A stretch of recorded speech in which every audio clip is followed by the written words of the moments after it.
नमस्कार. वनपर्व भाग 23. अर्जुनाभिगमन पर्व पुढे चालू.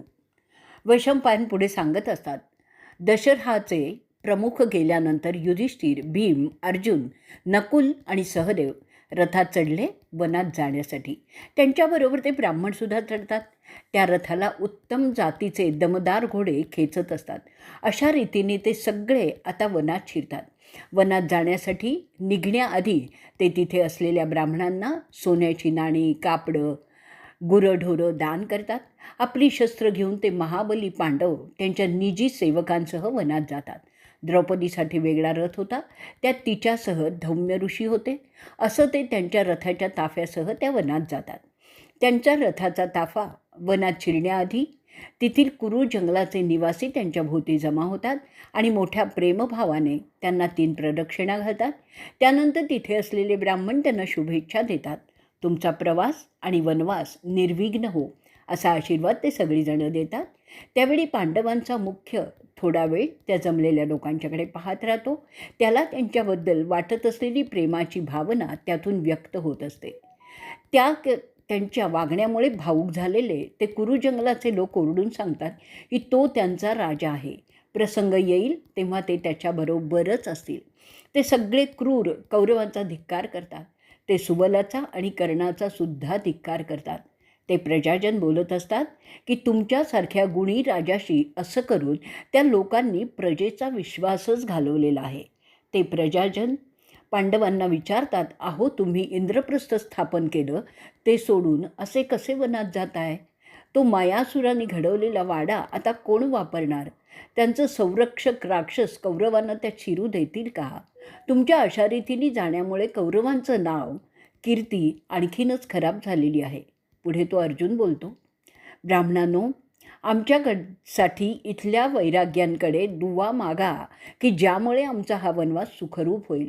त्यानंतर पांडव त्या पवित्र ब्राह्मणांना प्रदक्षिणा घालतात. त्यानंतर ते सगळे प्रजाजन आणि ब्राह्मण आपापल्या निवासी निघून जातात. अशा रीतीने वनपर्वातील अर्जुनाभिगमन पर्वाचा 23वा भाग इथे संपलेला आहे. वनपर्व भाग 24. अर्जुनाभिगमन पर्व पुढे चालू. वैशंपायन सांगतात, त्या दाट जंगलात आल्यानंतर युधिष्ठिर आपल्या भावांना म्हणतो की आता आपल्याला अशा वनात 12 वर्ष राहायचं आहे. तेव्हा आपल्या पोटापाण्याचा प्रश्न आपल्याला त्याप्रमाणे सोडवावा लागणार आहे. त्यासाठी खाण्यासाठी पक्षी, सांबर, हरणं, रानडुकरं तसंच कंदमुळं, फळं असं सगळं जमा करावं लागणार आहे. त्याचप्रमाणे अशी जागा निवडावी लागेल जी राहण्यासाठी सुंदर, प्रशस्त, हवेशीर आणि सुरक्षित असेल. जिथे पुण्यवान लोकांची वस्ती आहे, अशी शुभ लक्षणं असलेली जागा, जिथे आपल्याला आपले नित्यक्रम व्यवस्थितपणे पार पाडता येतील. युधिष्ठिराचं बोलणं ऐकल्यावर त्याला वंदन करून तो बोलतो, तू बऱ्याच महान ऋषींच्या सहवासात त्यांची सेवा केलेली आहेस, त्यामुळे तुला त्याबाबतची सगळी माहिती असणार. त्यात कृष्ण, द्वैपायन, नारद असे आहेत ज्यांना देवांपासून ब्रह्मापर्यंतचा रस्ता माहीत आहे. त्यात गंधर्वांच्याकडे, अप्सरांच्याकडे जाणारा मार्गसुद्धा त्यांना ज्ञातच असणार. त्याबद्दलचं ब्राह्मणांचे काय मत आहे ते सुद्धा तुला माहीत असणार. त्या प्रत्येकाची हिंमत किती असते, त्यांच्यापासून आपल्याला कसा फायदा होऊ शकतो त्याचासुद्धा विचार तुला करता येईल. त्यामुळे आपण कुठे राहणं उचित आहे ते तू जास्त चांगलं ठरवू शकतोस. इथे पवित्र जल असलेला तलाव आहे ज्याचं नाव आहे द्वैतवन. त्यावर असंख्य कमळं आहेत आणि त्यांचं दृश्य प्रेक्षणीयच आहे.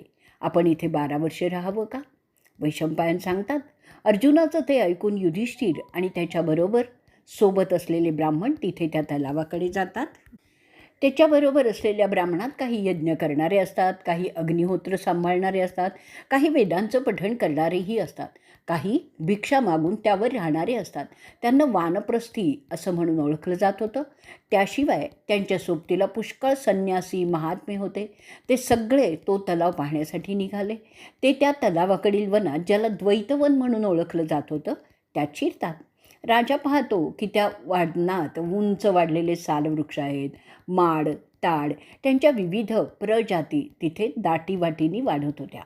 त्याशिवाय आंबा, मोह, कदंब, लिंबू, शिरसा, अर्जुन, कर्णिक असे वृक्ष दाटीवाटीने वाढलेले होते. त्यावर मोर, चकोर, कोकिळ, चिमण्या असेही पक्षी होते.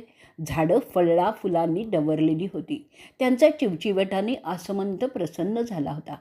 ते पक्षी त्या झाडांच्या उंच वाढलेल्या फांद्यांवर बसून त्यांचं गाणं गात होते. जणू काही ते वेदातील सामं गातच आहेत. ते पाहतात की त्याच्या थोड्याशा अंतरावरच भोगवती नदी वाहत आहे. त्या नदीच्या तटावर प्रचंड आकाराचे गज आपल्या सोंडी हलवत डुलत इकडे तिकडे असे फिरत होते. तिथे भरपूर गवत होतं. त्यात ते बुडून जात होते. तिथे बरेच संन्यासी आपले तपस्या करण्यात मग्न होते. त्यांच्या अंगावर वल्कलं म्हणजे झाडांच्या सालीचं वस्त्र ते नेसलेले होते. त्यांच्या केसांच्या जटा झालेल्या होत्या. पांडव त्यांच्या रथातून उतरून वनातील जमिनीवरून चालू लागले. ते तिथे इंद्रासारखेच दिसत होते. ते आल्यामुळे तिथे वस्ती करणारे चरण आणि सिद्ध त्या राजाला पाहण्यासाठी त्यांच्याजवळ जातात. पांडवांच्या भोवती ते गराडा घालून उभे राहतात. पांडव त्या सर्व योग्यांना लावून नमस्कार करतात. ते चरण आणि सिद्ध पुरुष पांडवांना धन्यवाद देतात. अशा रीतीने त्यांच्यात पहिला परिचय चांगला होतो. त्यानंतर तो राजा तिथे असलेल्या मोठ्या वृक्षाच्या पायथ्याशी बसतो, जसं त्याचा पिता करत असे. त्यानंतर पांडवांच्या बरोबर आले ते सगळे थकल्यामुळे त्या वृक्षाभोवती जमिनीवरच खाली बसतात. त्या अवाढव्य वृक्षाखाली ते सगळे पांडव 5 हत्तीच बसलेले आहेत असंच वाटत होतं. अशा रीतीने वनपर्वातील अर्जुनाभिगमन पर्वाचा 24वा भाग इथे संपलेला आहे. वनपर्व भाग 25वा अर्जुनाभिगमन पर्व पुढे चालू. वैशंपायन पुढे सांगतात की दुःखाच्या तणावाखाली असलेल्या त्या 5 त्या ठिकाणी थोडासा आराम मिळाला होता. त्या जागी राहण्याचं ते ठरवतात. त्यानंतर ते 5 पांडव तेथील मुनी आणि संन्याशी यांच्याशी मैत्री वाढवण्यास सुरुवात करतात. तिथे असलेल्या संन्याशांना ते त्यांच्याबरोबर आणलेली फळं आणि कंदमुळं भेट देतात. त्यांचे राजगुरू धौम्य तिथे यज्ञ करण्यास सुरुवात करतात. अशा रीतीने ते पांडव तिथे आपलं बस्तान पक्क करतात. धौम्य ऋषी तिथे इष्टी पैत्रेय यज्ञ पांडवांसाठी करतील. त्यात तेथील वैराग्यपूर्ण अशा चरणांना ते अर्घ्य वाहतात. तिथे ते राज्य घालवलेले राजे राहत असताना एके दिवशी त्यांच्याकडे एक महान ऋषी ज्यांचं नाव मार्कंडेय आणि ज्यांचं तपोसामर्थ्य विलक्षण आहे असे अतिथी म्हणून येतात. युधिष्ठिर त्यांचं स्वागत करतो. तो सर्वज्ञानी योगी त्यांनी दिलेलं अर्घ्य स्वीकारतो आणि द्रौपदीला त्यांच्यात पाहतो. त्या वनातील बैराग्यात ते बसलेले तो पाहतो आणि त्यांच्या चेहऱ्यावर एक स्मित उमटतं. कारण त्याला प्राचीन काळी राम लक्ष्मण आणि सीता जसे राहत होते त्याची आठवण येते. मार्कंडेय ऋषींना युधिष्ठिर म्हणतायत, अहो मुनी, हे सगळे इथे असलेले संन्याशी माझी ही अवस्था पाहून खेद व्यक्त करतायत, परंतु तुम्ही मात्र स्मित करता, त्याचं कारण काय आहे? मार्कंडेय त्याला सांगतात, मला सुद्धा तुमची ही अवस्था पाहून दुःखच झालेलं आहे.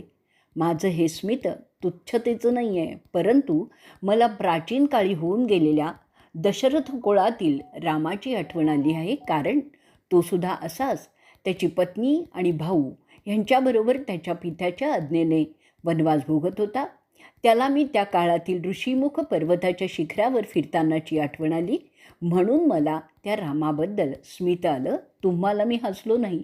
मुला, राम साक्षात इंद्र होता, साक्षात यमाचा अवतार ज्याने नमोचीचा वध केला. असं असूनही त्या निष्पाप राजाला सुद्धा वनवास भोगावा लागला होता. जेव्हा तुमच्यासारखे अवतारी पुरुष असे हालाखीच्या परिस्थितीत दैवामुळे फेकले जातात, तेव्हा त्याचं कारण असतं की विधात्याला तुमच्याकडून काहीतरी विशिष्ट कार्य करवून घ्यायचं असतं. अरे कुंतीपुत्रा, तुम्ही पृथ्वीवर काही मजा करण्यासाठी तुम्हाला पाठवलेलं नाही आहे. तुम्हाला काहीतरी कर्तव्य दिलेलं आहे. ते तुम्ही कसं करता त्यावर तुमचं दैवी भवितव्य निर्भर करत असतं. सुखोपभोग घेण्यासाठी स्वर्ग असतो, तुमच्यासारख्या दैवी लोकांसाठी. त्यासाठी कोणी पृथ्वीवरील भोग घेत नाही. पृथ्वी तुमच्यासाठी कर्तव्यभूमी असते. त्यात सुख दुःख पाहायचं नसतं. मी पाहतो तुम्ही सगळेच दैवी पुरुष आहात आणि तुमची पत्नीसुद्धा तशीच आहे. म्हणून मी तुमची रामाशी तुलना केली आहे. पृथ्वीवर सामान्य माणूस सुखोपभोगाचा विचार करतो, तो त्याच्यासाठी योग्य असतं.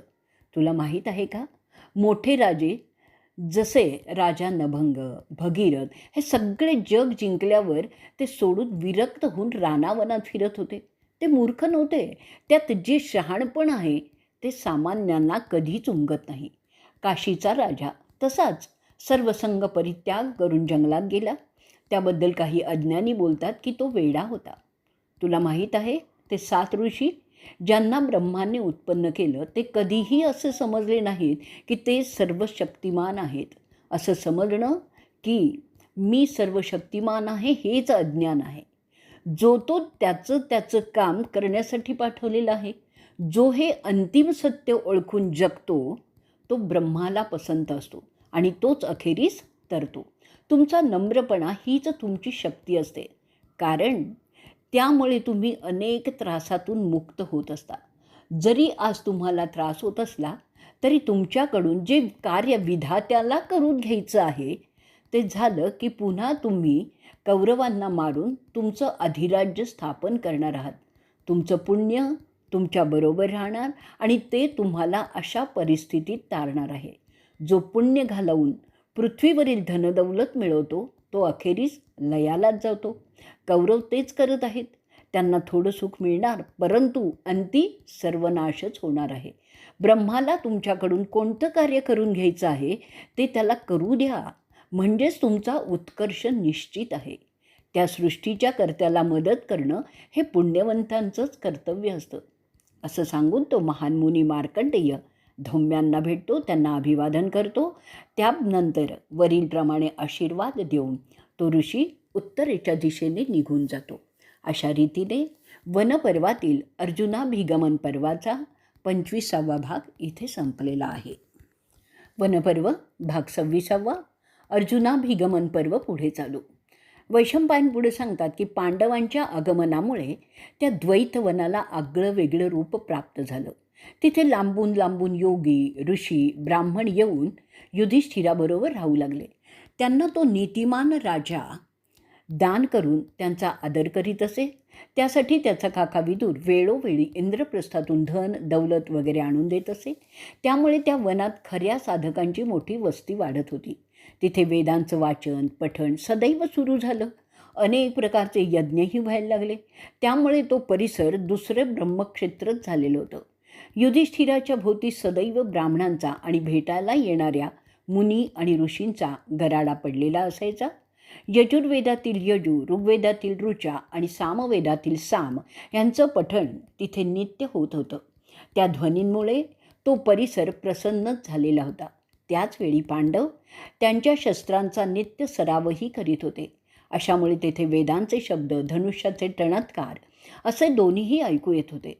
जणू काही ब्राह्मण आणि क्षत्रिय यांचं सुंदर मिलन झालेलं आहे. ते विशेष उचित होतं, कारण बरेच ब्राह्मण सुरुवातीला जन्माने क्षत्रिय होते. अनेक व्रतस्थ साधक त्यात होते. एक प्रकारचं ते एक गुरुकुलच झालं होतं. सर्व प्रकारचे शास्त्रज्ञानी तिथे नेहमीच उपस्थित असत. तिथे विविध विषयांवर चर्चा होत असत.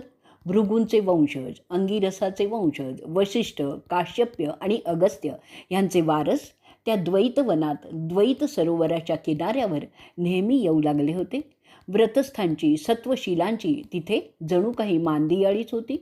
वैशंपायन पुढे सांगतात, ऐक कुरुकुळाच्या राजा, असं नेहमी समजतात की जेव्हा ब्राह्मण आणि क्षत्रिय सलोख्याने एकत्र येऊन काही काम करतात तेव्हा जी ऊर्जा उत्पन्न होते त्यापुढे कोणतीही शक्ती टिकाव धरू शकत नाही.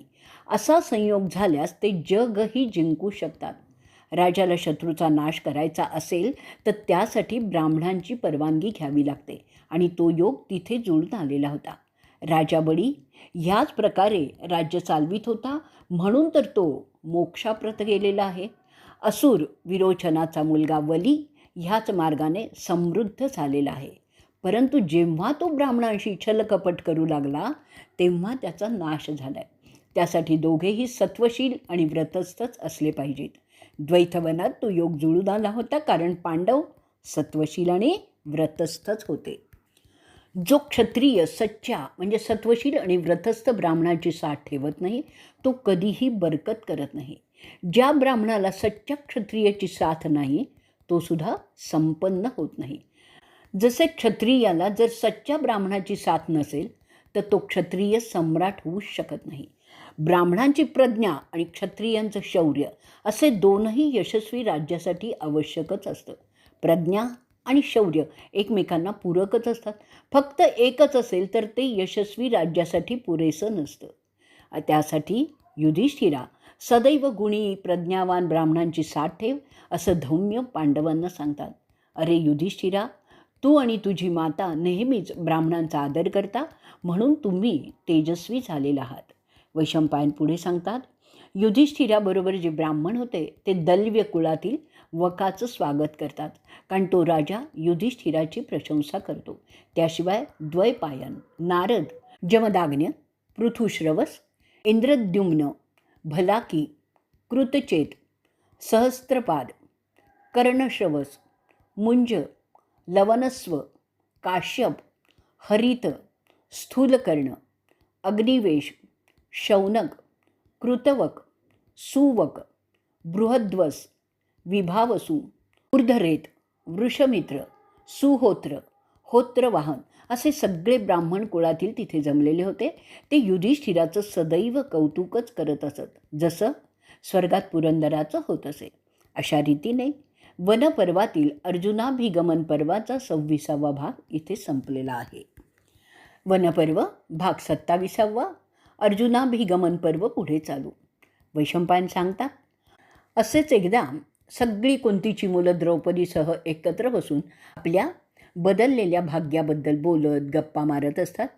त्यावेळी द्रौपदी युधिष्ठिराला म्हणते, तो नीच क्रूरात्मा दुर्योधन आपल्या या परिस्थितीला कारणीभूत असला तरी त्याला त्याचं काहीच वाईट वाटत नसेल. आम्हाला जंगलात फेकून स्वतः त्याच्या मित्रांसह मजा करत असेल, नाही का? असं वागण्यासाठी दगडाचं काळीज असलं पाहिजे त्याचं. त्याच्या सत्वशील मोठ्या भावाशी त्याचा घोर अपमान करणारी भाषा बोलून त्याला आणि त्याच्या भावांना, पत्नीला असं वनवासात सोडण्यासाठी किती भयंकर दुष्ट हृदय असलं पाहिजे त्याचं, याची मी कल्पनाही करू शकत नाही. मला ते सहन होत नाही की आम्ही काहीही दोष नसताना अशी शिक्षा भोगत आहोत, जे वस्तुतः राज्यभोग घेण्यासाठी जन्मलेले आहेत. जेव्हा आपण वनवासात निघालो तेव्हा सगळे लोक अश्रू ढाळत होते आणि ते मी अनुभवलेलं आहे. पण ते 5 दुर्योधन, दुःशासन, कर्ण आणि शकुनी आणि त्यांचे इतर बंधू मात्र मिश्किलपणे हसत होते. मला त्या गोष्टी सतत आठवतात आणि त्यामुळे मी सतत बेचैन असते. आपण वैभवात वाढलात. मला तुमचं हस्तिदंतांचं राजासन आठवतं. किती रुबाबात आपण सगळे राहत होतो. त्याच्या स्मरणाने मी अस्वस्थ होतीये. आरामशीर गाद्यांवर लोळणारे मी आज त्यांच्यामुळेच कूस गवतावर झोपत आहे. मला कधी कधी त्यामुळे नीटपणे धड झोपतासुद्धा येत नाही आणि मी झोपूही शकत नाही. तुम्हाला मी त्या वैभवात राजसभेत बसलेलं पाहिलेलं आहे. तुमच्या आजूबाजूला सगळे मुत्सद्दी आहेत आणि तुमची राज्यकारभाराची खलबतं होत आहेत हे मला सारखं आठवतं. आणि इथे त्या वनात वृक्षाखाली तुम्ही त्या ब्राह्मणांसह बिनकामाची तत्वचर्चा करत आहे, ज्याला काहीही वास्तविक अर्थ नाही आहे. अशा स्थितीत मी कशी स्वस्थ होणार? तुम्हाला दागिन्याने सजलेलं, चंदनाच्या गंधाने सुगंधी झालेलं पाहण्याची मला सवय आहे.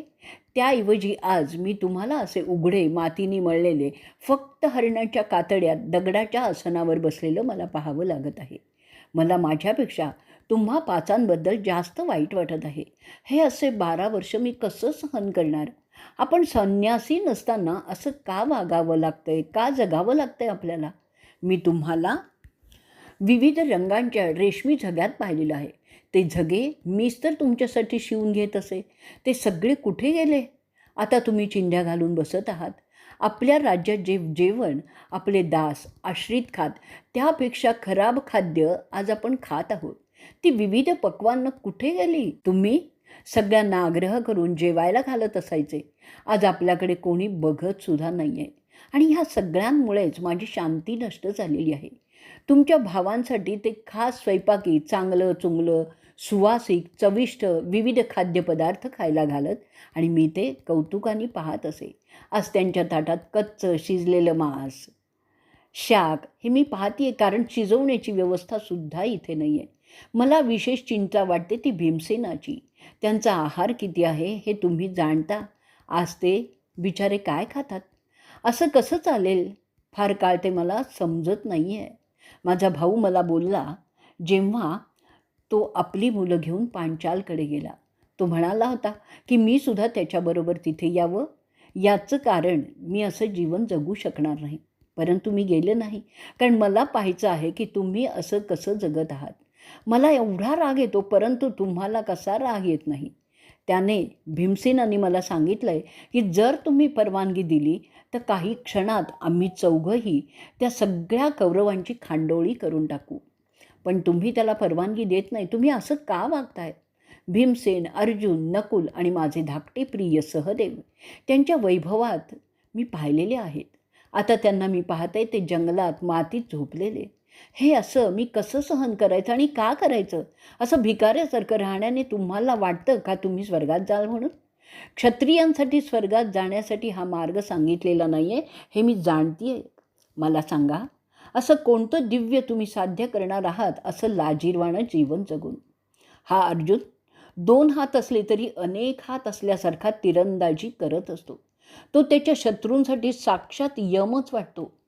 त्याच्या ह्या सामर्थ्यामुळे पृथ्वीतील सगळे राजे तुझ्या यज्ञात ब्राह्मणांना दान देत होते. त्यात तुझे कोणतं कर्तृत्व होतं? त्याच्या सामर्थ्यापुढे सगळी दैवी आणि असुरी शक्ती नतमस्तक होऊन उभी राहते. एवढं सामर्थ्य तुझ्या हाताशी असताना त्या फडतूस कौरवांच्या पुढे तू का नमतोयस? तुला संताप कसा होत नाही आहे? तुझ्या या न करतेपणामुळेच मला फार त्रास होत आहे. तू जर त्यांच्यावर संतापलास तर ते कापरासारखे जळून नष्ट होतील, पण तुला रागच येत नाही. हे काय आहे? तुझा कमकुवतपणा की तुझा सात्विकपणा हेच मला समजत नाही आहे. तू कोणाला भिवून असं वागत आहेस हेचही संभवत नाही आहे. मग हे तुझं वागणं माझ्या समजण्याच्या पलीकडचं झालेलं आहे. मख्खासारखं काय असा या वनात बसला आहेस? उठ, काहीतरी कर आणि कौरवांना तुझी भीती वाटेल असं कर. तुझ्या मूर्खपणामुळे तो माझा सुंदर नवरा कसा गुपचूप या व्यर्थ जंगलात फिरत आहे. त्याच्या सगळ्या शक्ती तुझ्या मूर्खपणामुळे निरुपयोगी झालेल्या आहेत. हे मी कसं सहन करू? तुम्ही त्या कौरवांना अशा कोणत्या कारणाने माफ करत आहात? दान आणि क्षमा नेहमी सत्पात्र करायचं असतं असं शास्त्र सांगतं. ते आणखीनही सांगतं की जर दान आणि क्षमा अपात्र झालं तर त्यामुळे जगात पाप वाढतं आणि म्हणून तुमचे कौरवांना जे हे क्षमा करण्याचं धोरण आहे ते जगात पाप वाढवण्यास कारणीभूत होईल. त्याचं पाप तुमच्याच माथी लागेल ह्याचा आधी आणि कधी तू विचार केला आहेस का? तुझ्या या वागण्यामुळे माता माद्रीचा आत्मा काय म्हणत असेल त्याचा एकदा तरी तू विचार केला आहेस का? नकुल आणि सहदेव तुझे सख्खे भाऊ नाही आहेत, म्हणून त्यांच्याबद्दलची तुझी जबाबदारी विशेष आहे. त्याकरता तुझ्या या वागण्यामुळे त्यांच्या मूळ हक्कावर तू गदा आणतो आहेस हे तुझ्या लक्षात कसं येत नाही आहे? त्यांना दुःखात टाकण्याचा अधिकार तुला कुणी रे दिला? मी द्रुपदाची कन्या, पंडूंची स्नुषा म्हणून माझे जे हक्क आहेत त्याची देखील तू पायमल्ली करत आहेस. त्याचं काय समर्थन आहे तुझ्याकडे आहे? मी समजते की तुझा क्रोध नाही आहे, परंतु प्रत्येक वेळी काही प्रतिक्रिया देण्यासाठी क्रोध दोष उत्पन्न झाला पाहिजे असं नसतं. बऱ्याच प्रसंगी काही उद्देश साध्य करण्यासाठी क्रोधाचं सोंग घ्यायचं असतं जसं दामोदर सांगतोय. तुला तसं क्रोधाचं सोंगसुद्धा घेता येत नाही की खरोखरच तू तामसी आहेस की हेच मला कळत नाही आहे. पुष्कळ वेळात तामसी म्हणजे तमोगुणापेक्षा जास्त तामसी माणसं देखील सात्विक भासतात. तुझं तसं तर नाही आहे का? अशी शंका माझ्या मनात आता येते आहे, कारण असे लोक सात्विक म्हणून समजले जातात. आता मला तशी शंका तुझ्या बाबतीत येत आहे, कारण कोणताही साधारण माणूस इतका मख्ख असूच शकत नाही. तुझं ते समर्थन तुझे बंधू करतात की तू धृतराष्ट्राला वचनबद्ध आहेस. द्यूतात हरल्यास तू वनवासात जाशील, परंतु तू आणखीन काही वचनं दिली आहेत, जसं मला, तुझ्या आईला, तुझ्या भावांना, की तू त्यांना सुखी आणि सुरक्षित आयुष्य देशील. मला सांग, तुझ्या कोणत्या वचनाचं जास्त महत्त्व आहे? अशा रीतीने वनपर्वातील अर्जुनाभिगमन पर्वाचा 27वा भाग इथे संपलेला आहे. वनपर्व भाग 28वा, अर्जुनाभिगमन पर्व पुढे चालू. द्रौपदी पुढे बोलतच असते युधिष्ठिराला, माझे मुद्दे स्पष्ट करण्यासाठी मी तुम्हाला प्राचीन काळी झालेल्या प्रल्हाद आणि वलीमधील संभाषणाकडे लक्ष वेधू इच्छिते. एक दिवस वली, विरोचनाचा मुलगा, त्याच्या आजोबाला, जो असुरांचा आणि दानवांचा राजा होता आणि त्याच्या ज्ञानाबद्दल सर्वश्रुत होता, तो विचारतो, अहो महाराज, मला सांगा, माफी करणं जास्त चांगलं का योग्य करण्यासाठी शासन करणं? मला समजत नाही, माझा गोंधळ झालेला आहे. तरी तुम्ही तुमचं मत काय ते मला सांगावं. आपण अशा विषयात पारंगत आहात म्हणून मी तुम्हाला हे विचारत आहे. आपण जे सांगाल ते मी आचरणात आणीन. असं वलीचं ऐकल्यानंतर त्याचे आजोबा प्रल्हाद त्या प्रश्नाला एक सविस्तर उत्तर देतात. मुला, ऐक. ही दोन कशी समजायची ते प्रथम लक्षात घे. शिक्षा करणं हे नेहमीच योग्य नसतं. माफी करणंसुद्धा तसंच सदैव योग्य नसतं. अपात्र माफी केल्यामुळे फार मोठ्या नुकसानीला तोंड द्यावं लागल्याची उदाहरणं विपुल आहेत. अशा माफीमुळे कर्त्याचं महत्त्व कमी होत असतं. कारण ज्याला माफी केली तो जाणत असतो की तो त्या योग्य आहेत की नाहीत. जर तो अपात्र असेल तर त्याला माफी मिळाली तर माफ करणाऱ्याबद्दल त्याच्या माफ झालेल्या मनात तुच्छतेची भावना उत्पन्न होत असते. त्याचा तो मनातल्या मनात अपमान करत असतो. जे माफीचं तेच शिक्षेबाबतचंही असतं. म्हणून या दोनही करताना राजाला विचार करावा लागेल की तो खरोखरच माफी योग्य किंवा शिक्षा योग्य आहे का नाही. अपात्र माफीमुळे तो पुन्हा ती चूक करण्यात धजावतो. राज्याचे न्यायव्यवस्था बिघडू शकते. म्हणून सुज्ञ या दोनही करताना पूर्ण विवेकाने निर्णय घेतात. सत्पात्र माफी केल्याने असं होत नाही. तसं पाहता कोणीही, मग तो अपात्र असू दे किंवा सत्पात्र असू दे, नेहमी माफीची अपेक्षाच करत असतो. म्हणून त्याच्या माफीच्या अर्जवाला शहाणा राजा महत्त्व देत नाही. अपात्र माफीमुळे समाजात पापकर्म वाढतं. माफी फक्त अनवधानाने होणाऱ्या कृत्याला देण्याचं दंडक आहे. जो जाणून बुजून असं कृत्य करतो त्याला माफ करणं पाप वाढवण्यासारखंच असतं आणि त्याचं पातक त्या अपात्र माफ करणाऱ्या राजाच्या माथी लागतं. लहान चुकीला माफ केलं जे अपात्र आहेत तर तो पुढच्या वेळी आणखीन मोठी चूक करण्यात धजावतो. अशा रीतीने अपात्र माफी केल्यामुळे राज्यात अराजक माजू शकतं. म्हणून अपात्र माफी वर्ज्यच आहे. जे माफीबाबत ते शिक्षेबाबत सुद्धा लागू होतं.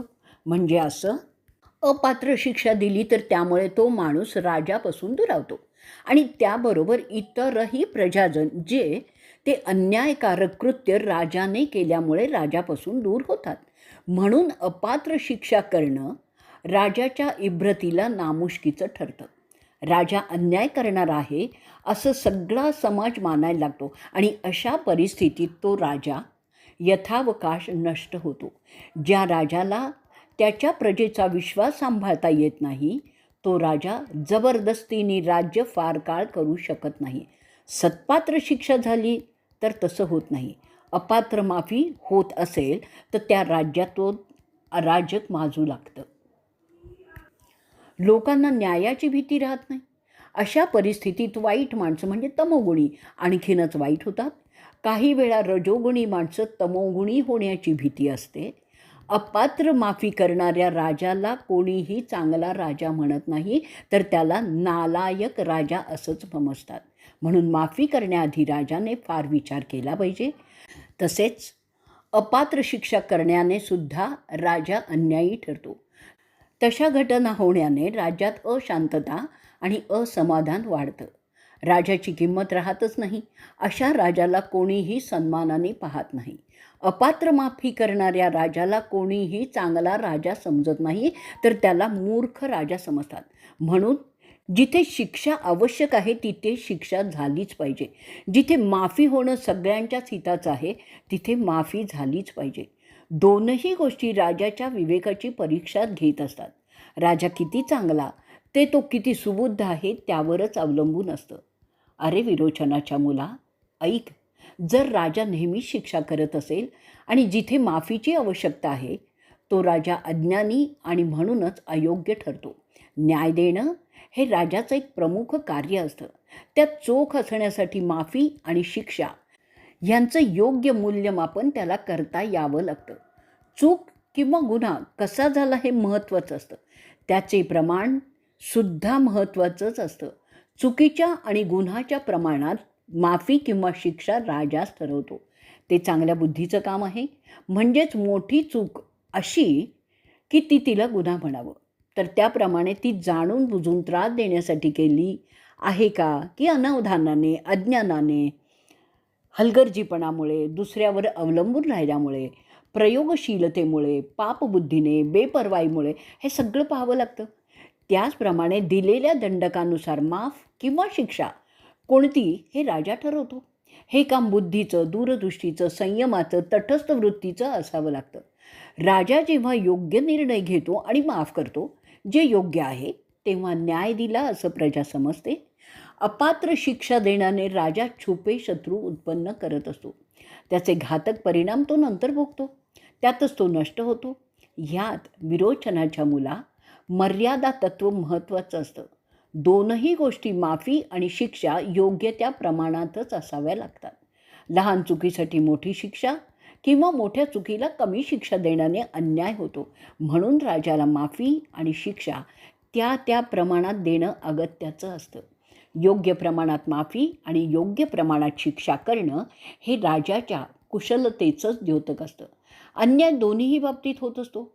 माफी असू देत किंवा शिक्षा असू देत, अपात्र माफी आणि अपात्र शिक्षा दोन्हीही राजाचं नाव बदनामच करू शकतात. त्याचप्रमाणे सत्पात्र माफी आणि सत्पात्र शिक्षा करणारा राजा त्याच्या राज्यात आणि इतरत्र सुद्धा नावाजला जातो. आता मी सांगतो केव्हा माफी करावी. जे शास्त्रात सांगितलेलं आहे ना, तेच मी सांगणार आहे. त्यांचं पालन चांगला राजा करतो. जर एखाद्याने राजाला नेहमीच मदत केली आहे, तर अशा माणसांच्या चुकांच्याकडे कानाडोळा करणं म्हणजे माफ करणं श्रेयस्कर समजलं जातं. म्हणजेच नेहमी योग्य करणारा कधीतरी काळी चूक करतो, तर ते क्षम्य समजलं जातं. जे अनवधानाने, अज्ञानाने, प्रयोगशीलतेमुळे चुका करतात, त्यांना माफ करायचं असतं फक्त एकदाच. जर जाणून बुजून त्रास देण्यासाठी, हलगर्जीपणामुळे, दुसऱ्यांवर अवलंबून राहिल्यामुळे, पापबुद्धीने, बेपर्वाईमुळे गुन्हा, चूक जर झाली असेल, तर त्या त्या प्रमाणात शिक्षाही करावीच लागते. ह्यावरूनच केव्हा माफ करायचं, केव्हा शिक्षा करायची ह्याचे निश्चित नियम आहेत. त्यांचं पालन करायचं असतं. ह्या विपरीत जर राजा न्याय करेल, तर तो अन्याय होऊ शकतो. म्हणजेच कृतीमागील मानसिकता इथे महत्त्वाची आहे. वली लक्षात घे. शहाणा राजा तू, जो ती मानसिकता बरोबर ओळखून न्याय देईल. आता शिक्षेच्या प्रमाणबद्धतेचं बघ. जाणून बुजून त्रास देण्यासाठी, हलगर्जीपणामुळे, पापबुद्धीने, बेपर्वाईमुळे गुन्हा जर झाला असेल, तर त्याला जबरी शिक्षा द्यावी. कारण अशा प्रवृत्ती समाजाला घातक असतात. त्यात त्यांची वाढ होणं समाजाला परवडण्यासारखं नसतं. अशांना जबरी शिक्षा दिल्याने समाजात बेशिस्ती कमी होते आणि शिस्तबद्धता सुधारते. अशा शिक्षा प्रजेत राजाबद्दल आदर उत्पन्न करतात. कारण प्रत्येक माणसात जी सत्सद्विवेक बुद्धी स्वाभाविकपणे कार्यरत असते, ती काय योग्य आहे, काय अयोग्य आहे याचे अंदाज दाखवत असते. राजाचे निर्णय त्याशी जुळणं महत्त्वाचं असतं. त्याशिवाय काळ, वेळ, प्रसंग यांचं भान ठेवून काही निर्णय घ्यावे लागतात, जेव्हा तिथे दिलेले ठोकताळे बाजूलाच करावे लागतात. अशा घटना जरी कमी असल्या तरीही राजकारणात आणि व्यवहारात असे अपवादात्मक प्रसंग उत्पन्न होतात. तेव्हा ते अपवादात्मक माफीचे किंवा शिक्षेचे निर्णय घ्यावेच लागतात. असं सांगून पुढे द्रौपदी युधिष्ठिराला सांगते की ह्या नियमांप्रमाणे राजाने न्याय केला पाहिजे. कौरवांनी जे कारस्थान केलं ते जाणून बुजून त्रास देण्यासाठी, पापबुद्धीनी अशा सदरातील आहे. म्हणून जबरी शिक्षेस योग्य आहे, माफीच्या योग्यतेचं अजिबात नाही, हे लक्षात घेऊन काही कारवाई करण्यास तयार व्हावं. मी माझं मनचं सांगत नाही, तर न्यायशास्त्राचा निवाडा सांगून हे बोलत आहे. म्हणून त्यातला माझी बाईलबुद्धी असं समजून धुतकारू नका. त्यात काळ, वेळ, प्रसंग पाहण्यास सांगितलेलं आहे. त्याचप्रमाणे कौरवांवर चाल करणं, त्यांना शिक्षा करण्यासाठी हीच वेळ आहे असं मला वाटतं. अशा रीतीने वनपर्वातील अर्जुनाभिगमन पर्वाचा 28वा भाग इथे संपलेला आहे. वनपर्व भाग 29वा, अर्जुनाभिगमन पर्व पुढे चालू. ते ऐकल्यानंतर युधिष्ठिर द्रौपदीला सांगतात, राग माणसाचा मोठा शत्रू आहे. त्याचप्रमाणे त्यातून समृद्धीसुद्धा प्राप्त होऊ शकते. तुझं ज्ञान पाहून मी संतुष्टच झालो आहे. क्रोधाचं नियमन आणि वितरण कसं करावं यात त्यापासून विनाश होणार की समृद्धी होणार ते ठरत असतं. असं सांगतात, जो त्याच्या रागावर नियंत्रण ठेवतो त्याला समृद्धी प्राप्त होते. असं दिसून आलं आहे की क्रोधामुळे सगळ्या प्राणी जगाचा नाश संभवतो. असं माहीत असताना माझ्यासारखा माणूस रागाला वाढवेल का?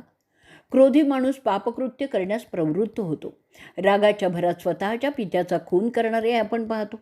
रागाच्या भरात माणूस त्याच्या वरिष्ठांना अपमानित करतो. क्रोधी त्याचा विवेक हरवून बसतो. रागात माणूस अनेक प्रकारची दुष्कृत्यही करीत बसतो. रागात कधीही कोणीही आत्मघातसुद्धा करतो. म्हणून शहाण्याने प्रथम स्वतःचा क्रोध आवरायला पाहिजे किंवा त्याचं भान तरी ठेवलं पाहिजे. म्हणून योगी रागमुक्त असतात, त्यांना क्रोध होत नाही. म्हणून आपण प्रथम रागावरून शांत चित्ताने विचार करायला शिकलं पाहिजे. माझ्यावर रागवणाऱ्यावर सुद्धा मला राग येत नाही.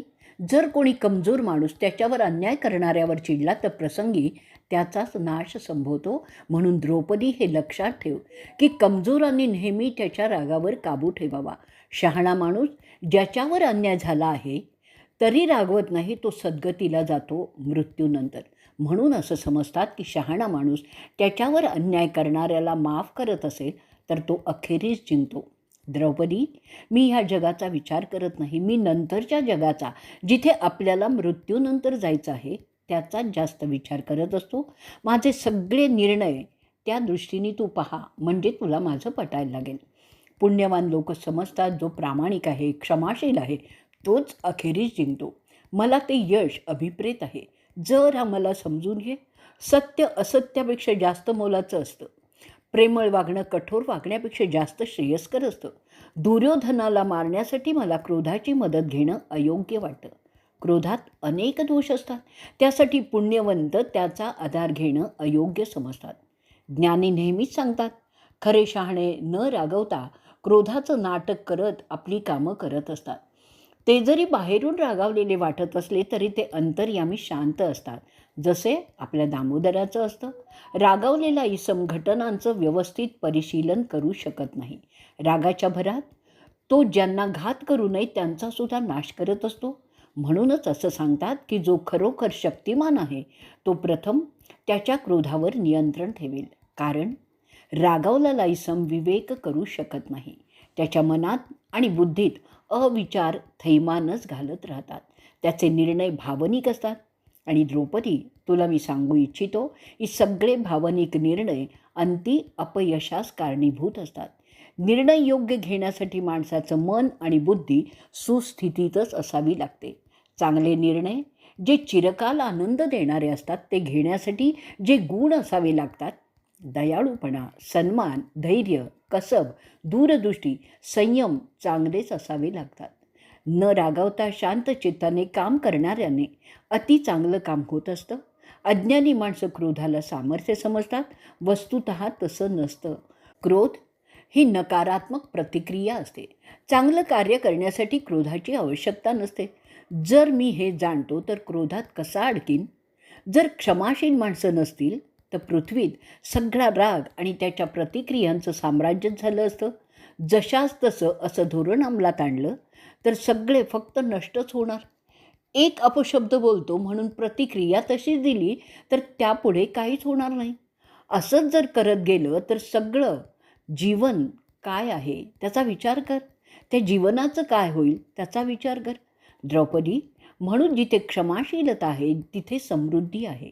पृथ्वी पहा कशी क्षमाशील आहे, म्हणून सगळे प्राणी निवांतपणे तिच्यावर जगत आहेत. म्हणून क्षमाशीलतेच्या मर्यादा नसाव्या असं माझं मत आहे. असंही समजतात कारण की माणूस क्षमाशील आहे. पृथ्वीवर प्राणी मात्र जगत आहे. जो इसम त्याचा उपमर्द झाला, त्याला न्याय मिळाला नाही तर क्षमाशील राहतो, त्याला इतरत्र खूप सुखाचे क्षण उपलब्ध होत असतात. म्हणून जो चिडतो त्याला मूर्ख समजलं जातं. त्याला ह्या आणि नंतरच्या जगात फक्त दुःखच अनुभवावं लागतं असं समजतात. कश्यपांनी सदैव क्षमाशील असणाऱ्या माणसाबद्दल काय सांगितलं आहे ते तुला सांगतो, ते ऐक. काश्यप बोलतात की क्षमाशीलता हा पुण्याचा मार्ग आहे. क्षमाशीलता हा एक प्रकारचा यज्ञ समजावा. क्षमाशीलतेत ज्ञान आहे. क्षमाशीलता ब्रह्माचं लक्षण आहे. क्षमाशीलतेत सत्य आहे. क्षमाशीलतेत वैराग्याची सुरुवात होते. क्षमाशीलतेत भविष्य आहे. क्षमाशीलतेत पावित्र्य आहे. अशा क्षमाशीलतेमुळेच ही सृष्टी चालत असते.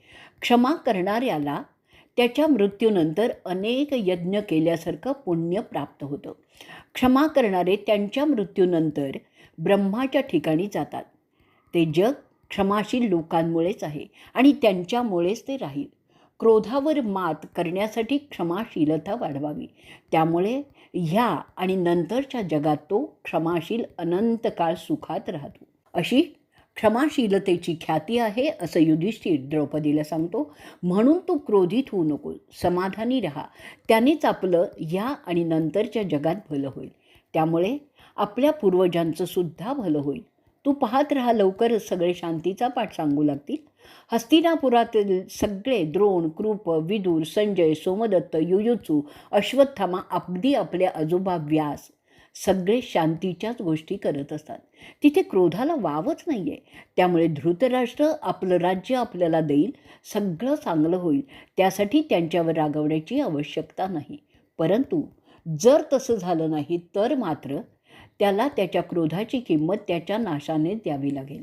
आपण न रागवता विवेकाने त्यांच्या क्रोधाला उत्तर देऊ. अहो महाराणी, भरतवंशांच्या इतिहासात असे बरेच कष्टाचे प्रसंग उद्भवलेले आहेत. मला माहीत आहे की दुर्योधनाची तेवढी योग्यता नाही की तो ह्या राज्याचा स्वामी होईल. म्हणून मी त्याला त्याच्या सगळ्या कुकर्मासाठी माफी दिलेली आहे. स्वानंदात रमलेले माझ्यासारखे लोक क्षमाशीलता आणि सहनशीलता हे चांगले गुण म्हणून अजमावतात. ते राग, सूड, तिरस्कार अशा तामसी प्रवृत्तीत रमूच शकत नाही. काळ सगळं व्यवस्थित करेल, त्याबद्दल तू माझी राणी निश्चिंत राहावं असं मी समजतो. अशा रीतीने वनपर्वातील अर्जुनाभिगमन पर्वाचा 29वा भाग इथे संपलेला आहे.